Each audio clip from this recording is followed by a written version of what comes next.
워싱턴 수도권 지역 한인들에게 고국으로 가는 항공편 선택지가 더욱 다양해졌습니다.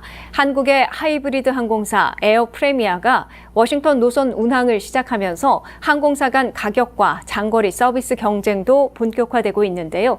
특히 합리적인 가격과 넓은 좌석 공간 등 기내 서비스 품질을 핵심 경쟁력으로 내놓으면서 한인 사회의 관심을 끌고 있습니다. 안혜린 기자의 보도입니다. 워싱턴 수도권 한인사회에 한국행 항공편 선택지가 넓어졌습니다. 한국의 하이브리드 항공사 에어프레미아가 최근 워싱턴 덜레스 국제공항 노선 운항을 시작하면서 장거리 항공 노선 경쟁도 본격화되고 있습니다. 특히 최근 한국행 항공권 가격 부담이 커진 상황에서 보다 합리적인 가격대로 장거리 노선을 이용할 수 있다는 점이 동포사회의 관심을 끌고 있습니다. 워싱턴 지역에서는 30여 년 만에 새로운 국적 항공사가 취항했다는 점에서도 의미가 적지 않습니다. 김천호 워싱턴 지점장은 워싱턴 지역에서는 오랜만에 새로운 국적 항공사가 들어온 만큼 관심이 높다며 가격 경쟁력뿐 아니라 좌석 간격과 기내 서비스 부분에서도 만족스럽다는 반응을 많이 듣고 있다고 말했습니다. 에어프레미아는 대한항공이나 아시아나 같은 대형 항공사의 편안함과 저가 항공의 가격 경쟁력을 결합한 하이브리드 항공사를 내세우고 있습니다. 장거리 비행에서 중요한 좌석 공간과 기내 서비스 품질은 유지하면서도 운영 효율성을 높여 가격 부담을 낮춘 것이 특징입니다. 풀 서비스를 제공하는 대신 가격대가 높은 대형 항공사와 필수 서비스만 제공해 가격 부담을 낮춘 저가 항공사의 중간 형태로 편의성과 가격 경쟁력을 동시에 갖춘 서비스를 제공하는 겁니다. 실제로 에어프레미아는 장거리 비행에서 가장 중요하게 체감되는 좌석 공간과 기내 서비스 품질은 기존 대형 항공사 수준을 유지하고 있습니다. 일반 이코노미 좌석 간격을 넓게 운영하고 있으며 장거리 노선 승객들의 피로도를 줄이는 데 중점을 두고 있습니다. 또 한국인 승무원이 직접 한국어 서비스를 제공해 영어가 익숙하지 않은 고령층 승객이나 가족 단위 이용객들의 만족도도 높다는 설명입니다. 안전성 역시 강조했습니다. 에어프레미아는 최신 기종인 보잉 7879 드림라이너만 단일 기종으로 운영하고 있습니다. 항공사 측은 단일 기종 운영을 통해 조종사 훈련과 정비 체계를 표준화해 보다 안정적인 운항 관리가 가능하다고 설명했습니다. 이번 워싱턴 취항은 미국 동부 노선 확대 전략의 일환이기도 합니다. 기존 LA와 샌프란시스코, 뉴욕, 하와이에 이어 워싱턴 노선까지 추가되면서 미주 장거리 노선 경쟁력도 강화됐습니다. 에어프레미아 측은 앞으로 워싱턴뿐 아니라 버지니아와 메릴랜드, 캐롤라이나 지역 교민사회와의 편의도 넓혀갈 계획이라고 밝혔습니다. WKTV 뉴스 안혜린입니다. K마켓이 창립 5주년과 함께 메모리얼 데이를 맞아 고객들에게 감사의 마음을 전하는 대규모 세일 행사를 진행합니다. 이번 주말부터 시작해서 약 2주간 이어지는 행사에는 파격적인 가격을 내세워 소비자들의 관심이 집중되고 있는데요. 가격으로 감사의 마음을 전하겠다는 이번 행사 현장에는 유명 식품 벤더 8곳이 참여해 시식 행사도 함께 진행한다고 합니다. 안혜린 기자가 보도합니다. K마켓이 창립 5주년과 메모리얼 데이를 맞아 대규모 감사 세일에 들어갑니다. 행사는 5월 22일, 이번 주 금요일부터 시작돼 다음 주까지 2주 동안 이어지는데 단순한 할인 행사가 아니라 말 그대로 가격으로 진심을 보여주겠다는 분위기입니다. 실제로 가격표를 보면 이유를 알 수 있습니다. 최근 $10를 훌쩍 넘기던 삼겹살이 이번 행사에서는 $3대에 나왔고 LA 갈비 역시 공격적인 가격으로 준비됐습니다. 대표 상품 중 하나인 대풍쌀은 만생종으로 영양 가득한 좋은 쌀을 $29.99라는 초특가 가격으로, 조생종 중 가장 고급 쌀인 세카쌀도 $27.99로 구매할 수 있습니다. 특히 꾸준한 인기를 끌고 있는 양념게장은 $19.99 특가로 판매됩니다. 여기에 진라면은 $13.99, 붕어 싸만코는 $3.99, 풀무원 두부는 $1.29까지 가격을 낮췄습니다. 18개 들이 계란은 99센트로 원가 이하, 배추와 고구마, 참외 같은 인기 농산물도 요즘 보기 힘든 가격이라는 반응이 나올 정도입니다. K마켓 측은 최근 물가가 크게 오른 품목들을 중심으로 전략적인 세일을 준비했다고 설명했습니다. 특히 대부분 상품에 구매 제한도 두지 않았는데 정말 감사한 마음으로 여는 행사인 만큼 기분 좋게 가져가실 수 있도록 준비했으며 드리는 가격으로 이야기하겠다는 게 마켓 측 설명입니다. 이번 행사에서는 가격 경쟁력뿐 아니라 현장 분위기에도 힘을 줬습니다. 금요일부터 일요일까지는 풀무원과 샘표, 청정원, CJ, 혜태 등 유명 식품 벤더 8곳이 참여해 시식 행사도 함께 진행합니다. 평소 K마켓은 전체 고객의 약 80%가 외국인 고객일 정도로 현지 소비자 유입이 높습니다.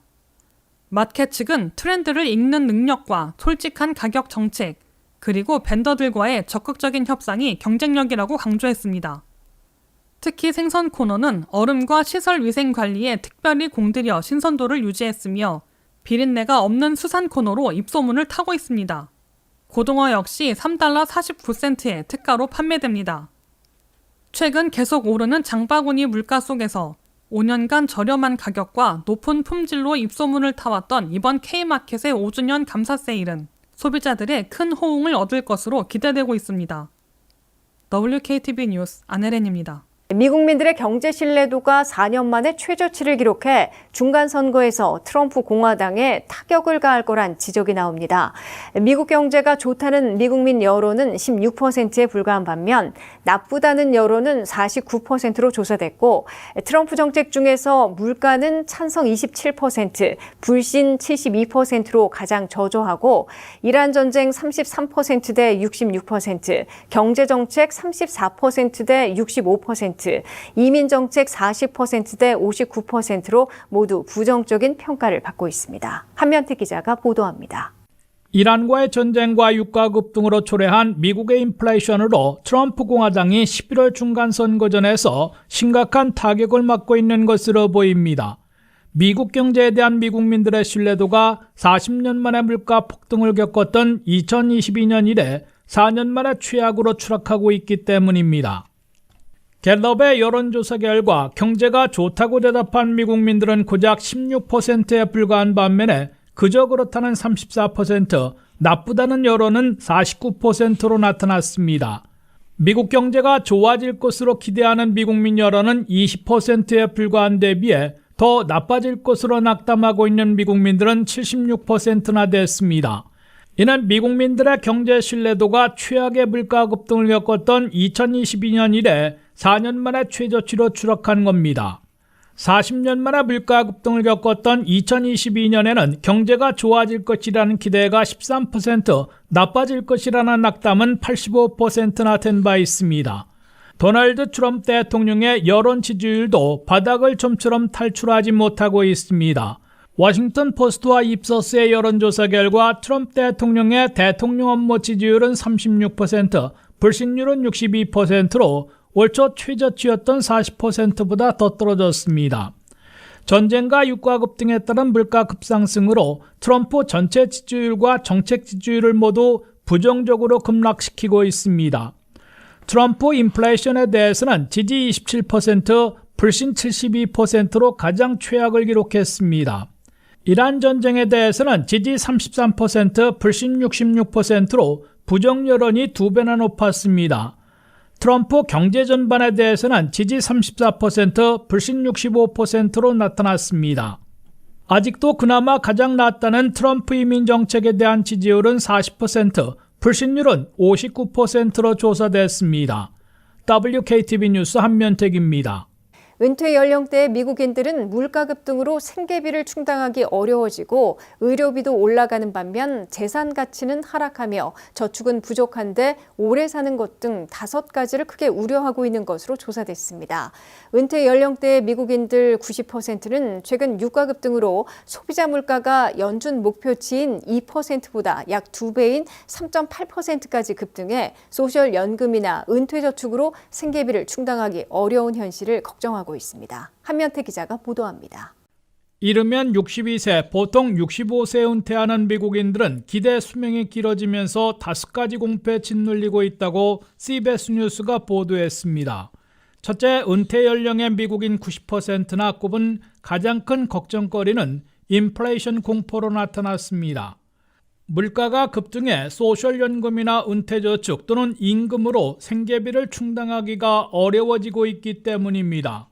전쟁과 유가 급등으로 미국의 CPI 소비자 물가는 4월에 3.8%까지 치솟아 연준의 2% 목표에 근 2배에 가까워지고 있습니다.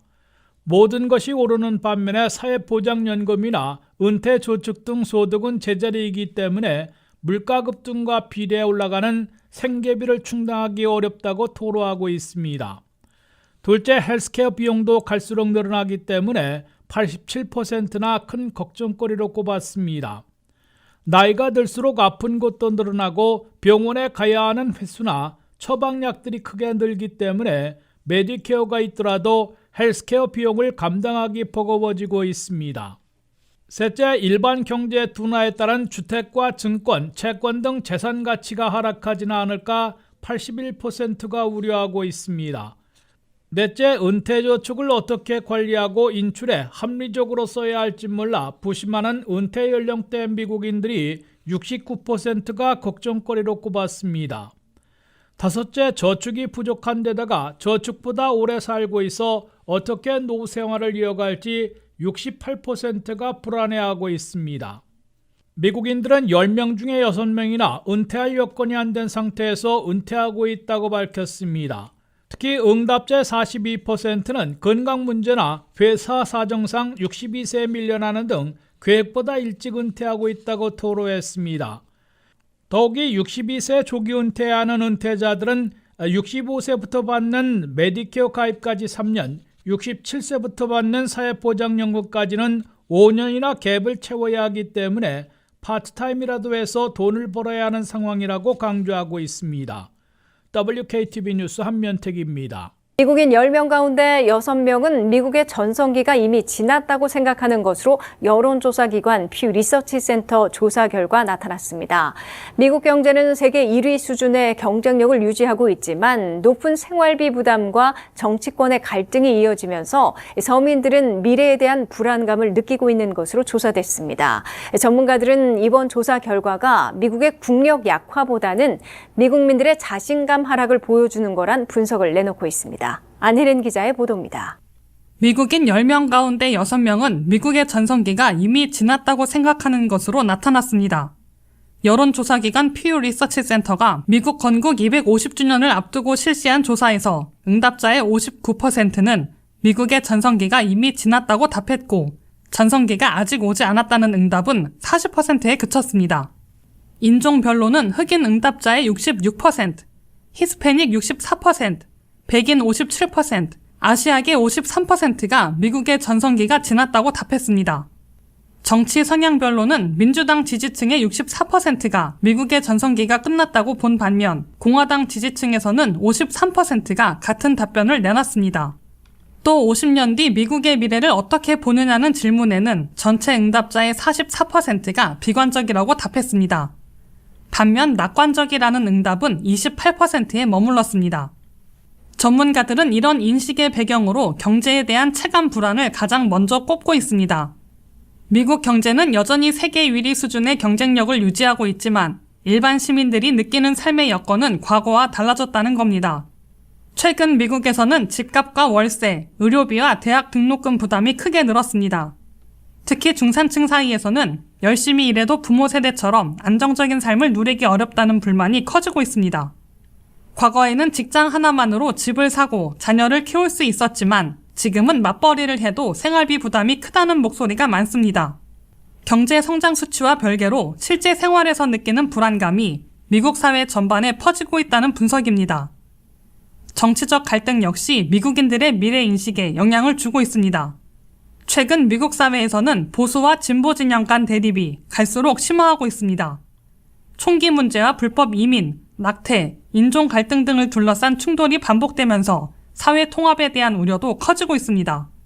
특히 민주당 지지층에서는 민주주의 훼손 가능성과 사회 양극화 문제를 더 심각하게 바라보는 경향이 강한 것으로 나타났습니다. 반면 공화당 지지층은 상대적으로 미국의 회복 가능성을 더 높게 평가하는 분위기입니다. 전문가들은 이번 조사 결과가 미국의 실제 국력 약화를 의미한다기보다는 미국인들 사이에서 미래는 지금보다 더 나아질 것이라는 믿음이 예전보다 약해졌다는 점을 보여주는 결과라고 분석하고 있습니다. WKTV 뉴스 안혜린입니다. 미국에서 AI 인공지능 시대가 가속화되면서 화이트 칼러 대신 블루 칼러 기술직을 우대하는 방향으로 고용 시장이 일대 전환되고 있습니다. AT&T 등 미국 대기업들은 인공지능에 기반한 시설들을 구축하는데 전기 기술자, 광섬유 기술자, 데이터 센터 유지 등 블루 칼러 기술자들이 매우 부족하다며 갓 졸업한 대졸 청년들에게 블루 칼러 직종도 감내하는 기술을 습득해 줄 것을 강력 권고하고 있습니다. 미국을 비롯한 전 세계 경제의 산업혁명과 닷컴에 이어 AI 인공지능 혁명이 거세게 몰아치고 있습니다. AI 인공지능 시대의 가속화는 아메리칸 드림의 정의를 새로 쓰면서 대절학위 화이트 칼러 대신 학위 불문 블루 칼러 기술직을 선호하는 방향으로 일대 전환되고 있다고 CNBC가 보도했습니다. 근래 들어 미국 대학을 갓 졸업한 청년들이 일자리를 구하지 못해 심각한 취업난을 겪고 있는 반면 미국 기업들에서는 블루칼러 기술자들이 모자라 구인난을 겪고 있다고 이 방송은 전했습니다. 이에 따라 미국의 아메리칸 드림은 대졸 학사 학위로 화이트칼러 직종에 취업해 중산층에 자리매김하는 것이었다면 이제는 학위 불문 블루칼러 직종에서 일하는 기술자들이 우대받는 시대로 바뀌고 있다고 이 방송은 밝혔습니다. 대형 통신사 AT&T는 향후 5년간 2,500억 달러나 투자해 AI 인공지능 산업 확장에 대비해 광섬유 네트워크를 대폭 확장하는 계획을 발표했습니다. 2,500억 달러 중에 15%인 380억 달러는 이에 필요한 블루칼러 기술자들을 고용해 훈련시키는 데 투입할 것으로 AT&T는 강조했습니다. AT&T는 광섬유 네트워크를 확장하는 데 최일선에서 일할 블루컬러 기술자들이 매우 필요한데 인력 부족에 직면하고 있다고 우려했습니다. AI 인공지능 시대를 구축하는 필수적인 전자기술자, 광자기술자 등 첨단 연구진, 기술진들과 경험 있는 테크니션들이 많이 필요하다고 미국 대기업들은 강조하고 있습니다. 광자 기술자의 경우 전자 대신 광자를 이용해 초고속, 대용량, 저발열로 정보를 처리하는 AI 인공지능 시대에 각광받는 기술로 꼽히고 있습니다. 전문 기술자들이 아니더라도 냉난방 기술, 전기, 광섬유 공사 등 블루칼러 기술자들도 업계 수요가 크게 늘어나고 있습니다. AT&T, 엔비디아, 보드 등 미국 대기업들은 학사 학위를 취득하고 갓 대학을 졸업한 청년들은 갈수록 일자리 구하기가 어려울 것이지만 AI 인공지능 시대에 필수적인 블루칼러 기술을 습득하면 상당한 기회가 열릴 것이고 업계의 구인난 해소에도 도움이 될 것이라고 강력 권고하고 있습니다. 미국에서는 매년 4년제 대졸자들을 200만 명 이상 배출하고 있는데 근래 들어 일자리 찾기가 매우 어려워지고 있습니다. 학사 학위를 받고 갓 졸업한 22세에서 27세 사이의 청년들의 실업률은 5.6%나 돼서 미국 평균 실업률 4.3%보다 크게 높은 수준입니다. 스탠포드 대학의 연구 조사 결과 소프트웨어 개발, 마케팅 프로페셔널, 세일즈 매니저 직종의 경우 고용의 16%씩 줄어든 것으로 나타났습니다. 미국 전력업계가 AI 시대에 급증하는 전력 수요에 대응하기 위해 초대형 합병에 나서고 있습니다. 특히 세계 최대 데이터 센터 밀집 지역인 버지니아 북부에는 글로벌 빅테크 기업들의 AI 인프라 투자가 집중되면서 지역 경제에도 변화가 예상되는데요. IT 직군뿐만 아니라 건설과 전력, 상권 등 생활 전반에 새로운 수요가 커질 걸로 전망됩니다. 안혜린 기자의 보도입니다. 미국 최대 재생에너지 기업 넥스테라 에너지가 경쟁사 도미니언 에너지를 인수하기로 하면서 AI 산업 중심지로 떠오른 버지니아 북부 지역에도 관심이 쏠리고 있습니다. 특히 도미니언이 전력을 공급하는 노던 버지니아는 세계 최대 규모의 데이터 센터 밀집 지역으로 꼽히고 있습니다. 이곳에는 아마존과 마이크로소프트, 구글 등 글로벌 빅테크 기업들의 AI 서버 시설이 집중돼 있습니다. AI 서비스 확산으로 데이터 센터 수요가 폭증하면서 업계에서는 노던 버지니아가 과거 실리콘밸리처럼 미국 AI 산업의 핵심 거점으로 자리 잡고 있다는 평가도 나오고 있습니다. 실제 AI 데이터 센터는 막대한 전력을 24시간 사용하는 시설인 만큼 안정적인 전력 공급이 핵심 경쟁력으로 꼽히고 있습니다. 이번 대형 인수합병 역시 급증하는 AI 전력 수요에 대응하기 위한 움직임으로 분석되고 있습니다. 이런 변화는 단순히 IT 업계에만 영향을 미치는 것이 아니라 지역 경제 전반에도 변화를 가져올 것으로 보이고 있습니다. 우선 데이터 센터와 AI 관련 시설이 늘어나면 소프트웨어 개발자나 엔지니어 같은 IT 직군뿐 아니라 전기, 냉각, 건설, 보안, 시설 관리 분야의 일자리 수요도 함께 커질 것으로 전망되고 있습니다. 또 고소득 전문직 인구가 계속 유입되면서 부동산과 학군, 상권에도 영향을 줄 가능성이 언급되고 있습니다. 실제로 노던 버지니아 한인 밀집 지역인 페어팩스 카운티와 라우던 카운티 일대에서는 이미 주택 개발과 상권 확장이 이루어지고 있습니다. 전문가들은 AI 산업 성장으로 지역 내 소비력이 커지면서 식당과 마트 등 생활 밀착 업종까지 수혜를 볼 가능성이 있다고 분석하고 있습니다. 특히 노던 버지니아는 워싱턴 DC와 가까운 입지에 우수한 학군, 안정적인 생활 환경까지 갖추고 있어 AI 산업 인재들이 선호하는 지역으로도 꼽히고 있습니다. 다만 급격한 개발에 따른 부작용 우려도 나오고 있습니다. 데이터 센터 확장으로 전력 사용량이 크게 늘면서 전기요금 부담이 커질 가능성이 있고 집값과 렌트비 상승, 교통 혼잡 심화 문제도 함께 제기되고 있습니다. 블룸버그 통신은 향후 5년간 미국 발전업계에 신규 발전, 송전 프로젝트 투자 규모가 1조 1천억 달러를 넘어설 것으로 전망했습니다. AI 시대를 맞아 전력업계까지 초대형 합병에 나서면서 노던 버지니아를 중심으로 전력과 데이터 센터 인프라 확보 경쟁에 사활을 걸고 있는 것으로 보이고 있습니다. WKTV 뉴스 안혜린입니다.